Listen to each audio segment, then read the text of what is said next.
I have often said that if you want to become a better storyteller, you need to tell more stories. And that is true. But there is something that comes before that.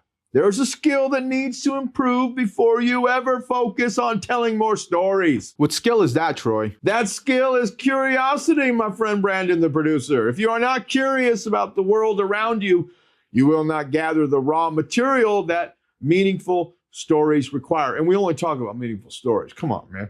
Today, I want to talk about why curiosity comes before storytelling and how the moments you gather in real time eventually become your characters, your settings, and your narrative depth.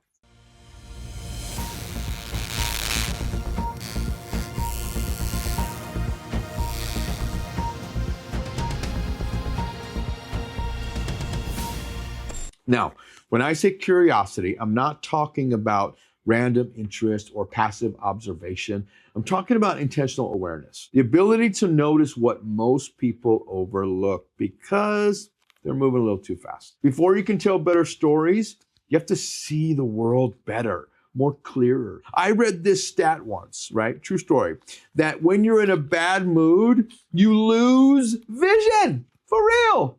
If I'm in a bad mood all the time, or like when I ask my son to go to the garage and get the hammer, I gotta start playing video games and go get the hammer. Then he goes down, and sure enough, he can't find it. And then dad goes down there. It's right there, son. It's because his mood took away vision. So before you can tell better stories, you have to see better. That means be in a better mood most of the time. You have to listen better. You have to notice the details that most people walk past without a second thought. The storyteller who is curious moves through the world differently. It's a lot more colorful. Conversations are not just exchanges of information. They are opportunities to observe tone, hesitation, excitement, tension, and alignment. Rooms are not spaces. They are environments that shape behavior. And if you want richer stories, you need richer observation. And that begins with curiosity. I need to say this out loud. Be observant without being creepy, please. There's a difference between being observant and being intrusive. Curiosity doesn't mean staring at people or dissecting every interaction. It means being aware without being invasive, noticing patterns and behaviors while still respecting boundaries. For the love of all that is holy, respect boundaries. An observant storyteller pays attention to how someone enters a room. Do they take command immediately? Do they settle in quietly? Do they speak quickly or slowly? Do they interrupt or wait their turn? These are subtle cues that reveal personality. The key is neutrality, actually. You're observing to understand, not to judge. You are gathering information, not forming conclusions about someone's character. When you practice this kind of awareness, everyday environments begin to feel layered or textured even. A networking event is no longer just a room full of business cards. It becomes a study in confidence, insecurity, ambition, restraint. Being observant in a healthy way allows you to build a mental library of human behavior. Later, when you tell a story, you can describe a character accurately because you paid attention to real people in real settings. Observation fuels authenticity, and authenticity will strengthen how you tell a story. One of the richest sources of material for storytelling is body language. Most communication is nonverbal. We know that. The way someone sits, the way they lean forward, the way they cross their arms, the way their eyes move during a difficult question, these signals often tell you more than their words. Observation has to be free of judgment, though. If someone crosses their arms, it doesn't automatically mean they are defensive or checked out. If someone avoids eye contact, it doesn't automatically mean they're hiding something. Curiosity asks questions internally rather than jumping to conclusions. You might notice that someone's tone changes when a certain topic arises. You might see the posture shift when they feel challenged. You are not labeling them, though. You're simply noting the change. And these are micro observations, and they become incredibly valuable later. When you describe a tense boardroom conversation or a pivotal moment in a story, you can reference how someone leaned back, how their voice tightened, how the room grew quiet. That level of detail creates immersion into the story. Curiosity about body language trains you to recognize emotional shifts as they happen. And those shifts are often where the story truly lives. I watch a lot of podcasts, and that podcast host is in a groove, and he's spitting fire or she's spitting fire, and they're moving right along, and all of a sudden, whoop, we have a side transition where they do a promo. Well, I'm going to do the same thing. If you're a business owner and you feel like your message should be landing better than it is, there's a good chance the issue is not your offer. It's the way you're telling your story, especially on video. And through Boom Video, my team and I help businesses turn their message into clear, story-driven videos that actually connects with their target audience. We work in Vegas, headquartered in Henderson, actually, East Henderson, but it's the Vegas Valley. And we go to Phoenix, we go to Seattle, we go to SoCal. If that's you, if you have a business in any of those areas, and this topic resonates with you, then please reach out. I would love to get to know you better. I would love to get to know your story better, and let's see if we can work together.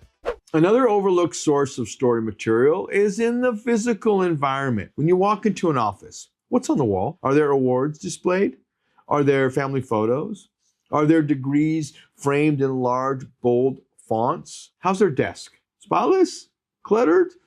Objects tell stories. A single photo can reveal what someone values. A shelf of books can hint at interests and priorities. A trophy can represent years of effort condensed into a symbol. Curiosity about environment allows you to gather context without asking a single question. Their setting becomes part of the narrative. If you later tell a story about that meeting, you can describe the framed awards behind the executive's desk or the faded team photo from 20 years ago that still hangs on the wall. Those details give you a visual anchor. Settings are not background noise. They influence tone and perception. So the more you notice in real time, the more you can texture your stories later. Now, curiosity is not just limited to the visible details. It also includes emotional awareness, a little bit of emotional intelligence, so we say. Every room has a temperature, not physical temperature, emotional tone. Sometimes it is confident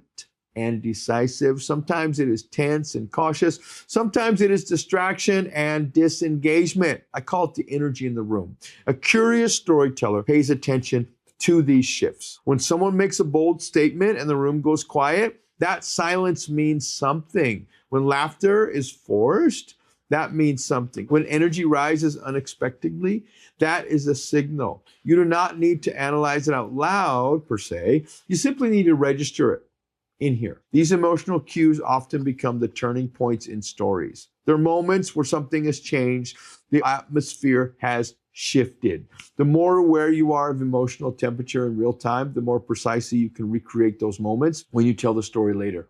What's up, my movers? Hey, remember, I'm just getting back to podcasting. It's been a few years, and over those few years, I've noticed everyone says this thing right in the middle of their podcast to like, comment, and smash that subscribe button. So if you like this video, do me a solid and hit the notification bell so you will never miss a future update. Now let's get back to it. So if you want to become a better storyteller, shift your focus from performance to collection. Spend less time worrying about how you will tell the next story and more time paying attention to what is happening around you today.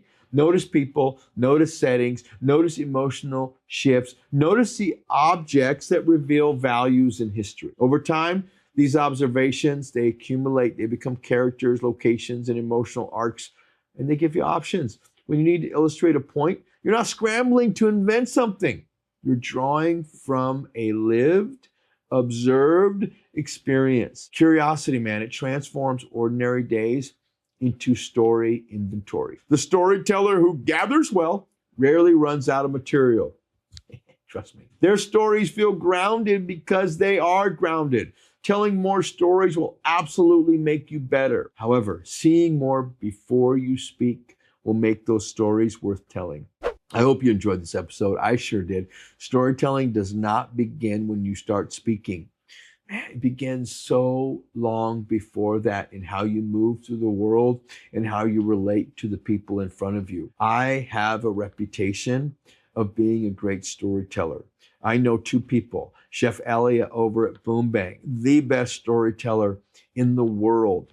Peter Lynch out of Colorado is working on a book about the ugly advantage. Definitely both of them tell stories better than me, but they're also so curious about their audience. And they want to learn so much about their audience from a perspective of love. And that makes them a better storyteller. Curiosity will sharpen your perception.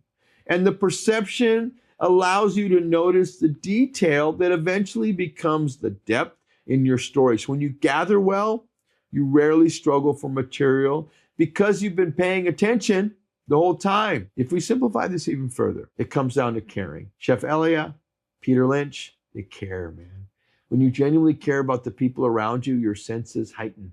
You notice tone shifts, you notice posture, you notice what someone lingers on and what they rush past. You start to recognize what excites them, what frustrates them, and what matters to them. Caring challenges the quality of your attention. Most people listen to respond.